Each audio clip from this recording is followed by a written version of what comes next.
In the ancient world, when the wisdom and teachings of the ancients were beginning to recede way into the darkness of the Dark Ages, the wise men and women from around the world met in Morocco. And the story is told that they gathered and shared teachings with each other and thought long and hard about how are they going to preserve these teachings.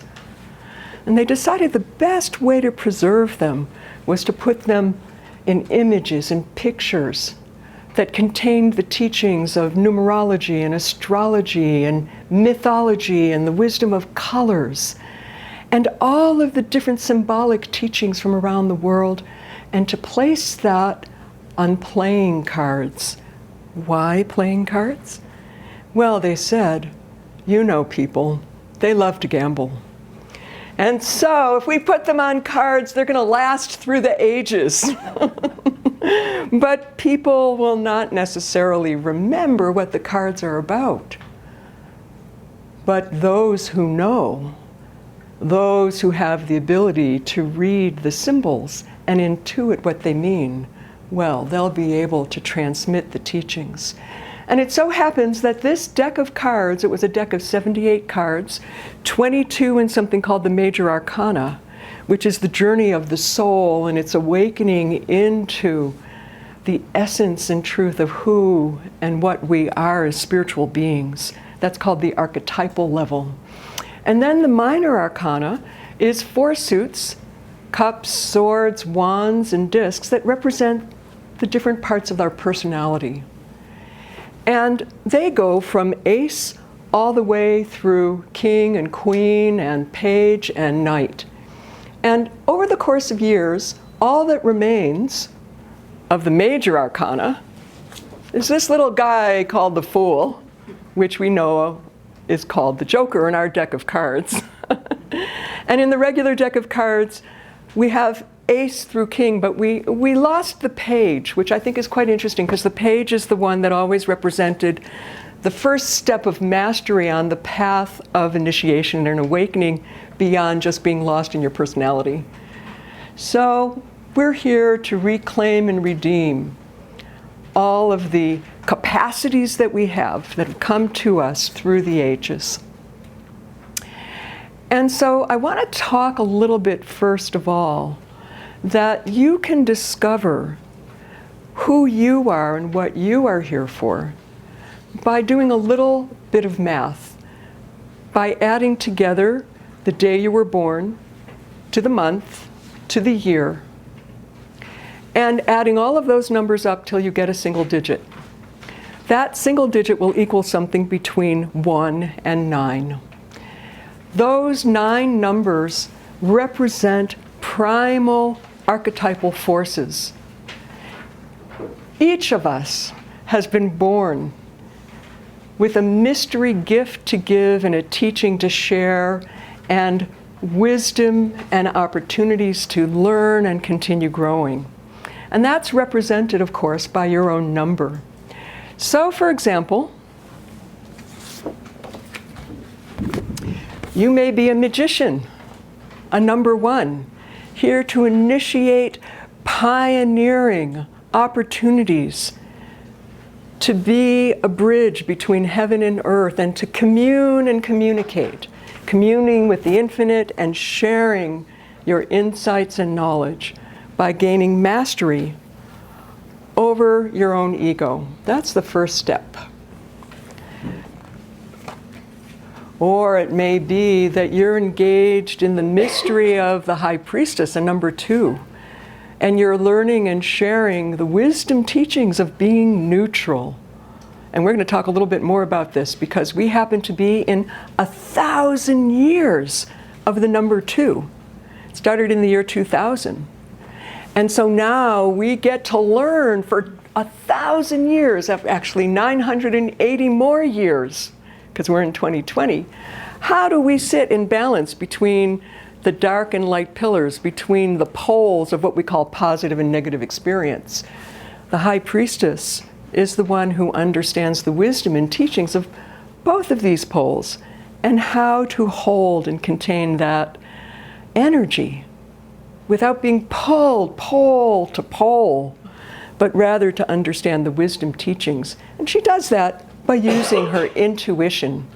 Intuition and inner wisdom is the gift of the High Priestess. And then we have, of course, number 3, the mystery teachings of the Divine Feminine that is sometimes known as the Earth Mother.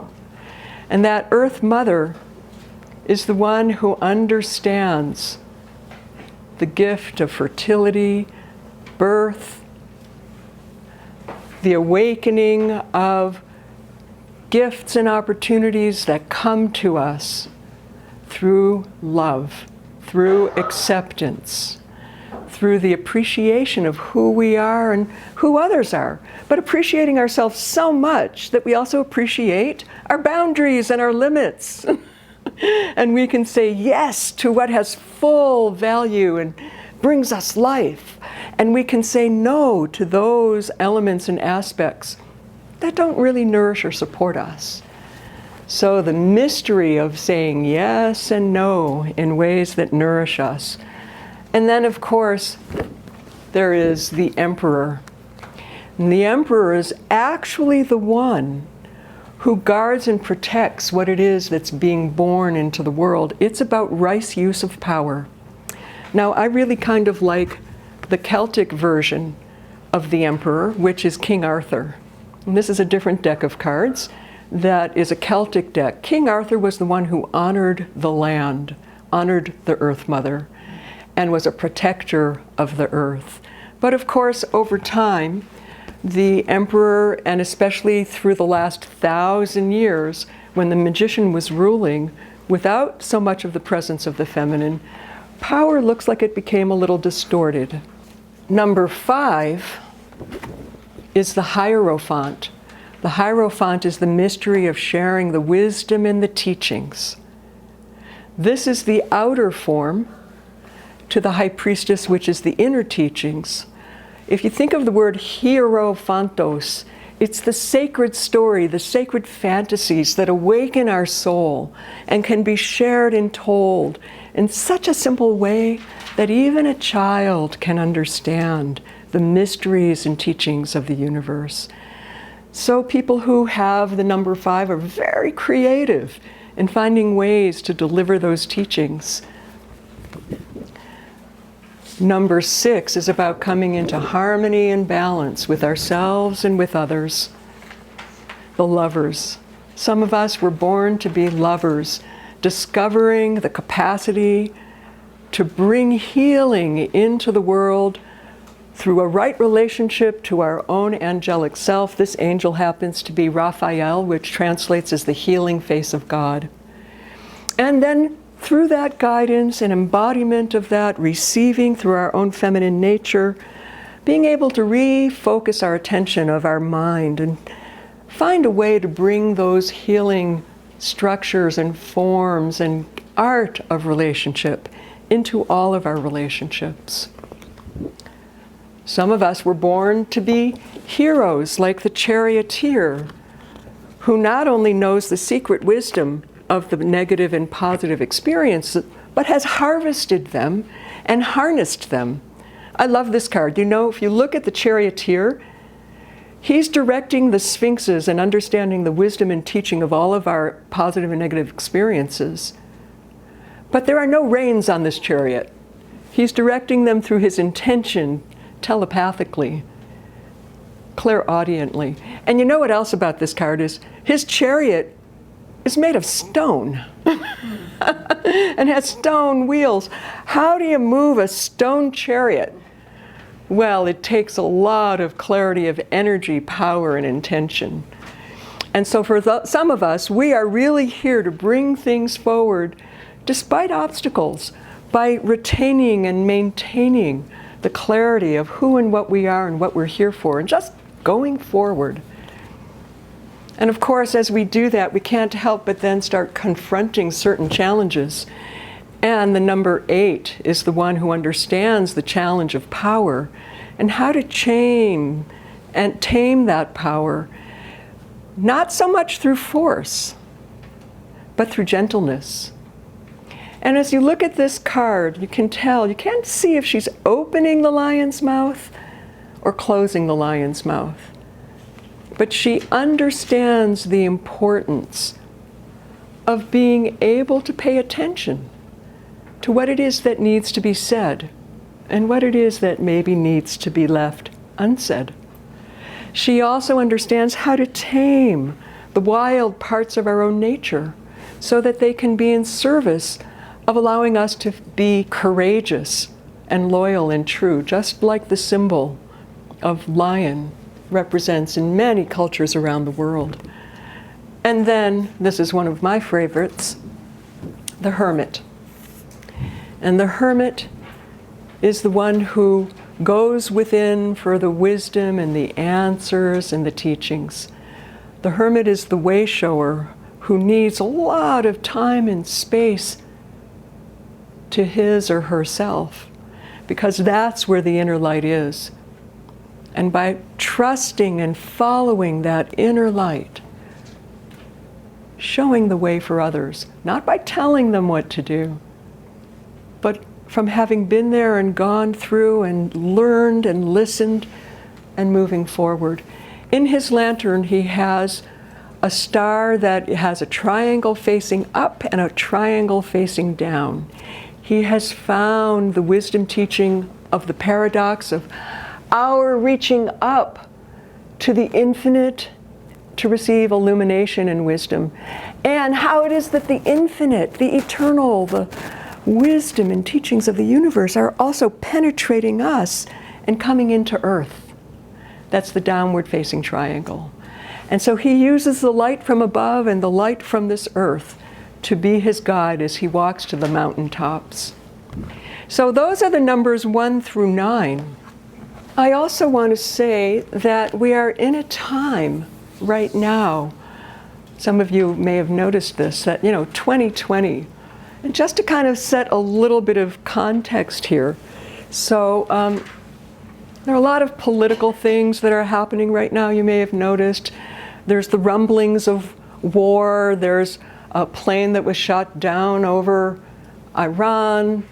We have the President of the United States who is fomenting war.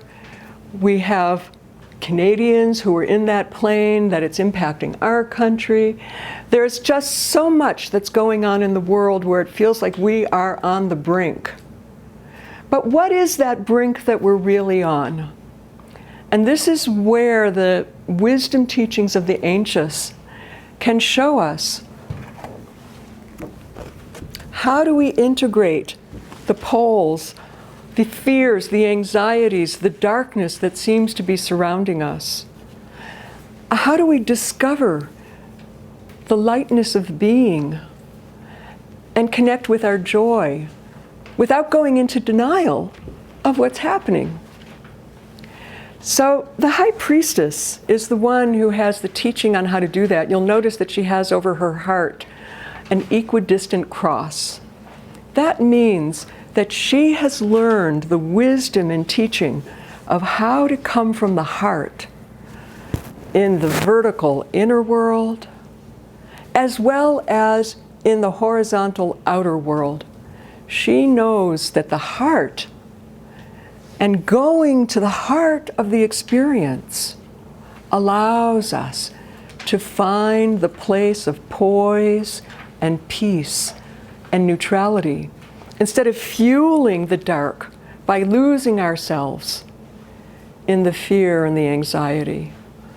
Or going into denial and just wanting to have a good old time, like Nero playing his violin when Rome was obviously beginning to burn and collapse.